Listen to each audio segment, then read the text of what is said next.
Et cette question, le mouvement des agriculteurs va-t-il reprendre de plus belle ? Jérôme Bail, figure du mouvement, celui qui a lancé le premier barrage routier, maintient la pression. Une semaine après la fin du salon de l'agriculture, il prévient le gouvernement et se dit prêt à lancer une grève de la livraison des produits.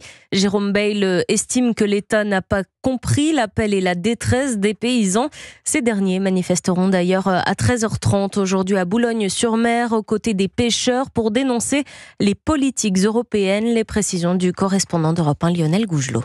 Quotas de pêche et règlements de jachère, empilement de normes et directives technocratiques, c'est contre ce qu'ils appellent les dictates de Bruxelles que pêcheurs et agriculteurs indépendants organisent cette convergence des luttes. Aujourd'hui, deux mondes menacés d'extinction selon Jean-Louis Fenard, le président de la coordination rurale du Pas-de-Calais. Les combats sont identiques avec les pêcheurs parce que la problématique est la même. Il y a 4 ans, on avait encore 80 bateaux de pêche de moins de 25 mètres à Boulogne-sur-Mer. Il ne reste plus que 15. Et je pense qu'en agriculture, ça va être pareil. L'agriculture familiale, on va la faire disparaître à cause du libre-échange. En mer ou dans les campagnes, la même inquiétude aussi face à la concurrence déloyale des importations extra-communautaires. Olivier Leprêtre, président du comité local des pêches. Il va falloir que notre président tape du poing sur la table à Bruxelles en disant « laissez travailler nos agriculteurs et nos pêcheurs ». Il faut que ça bouge, sinon la pêche européenne va en mourir au profit des importations des pays extra-communautaires où il n'y a aucune norme écologique et encore moins sociale. Un patron pêcheur qui se dit prêt à se joindre aux agriculteurs s'il décide prochainement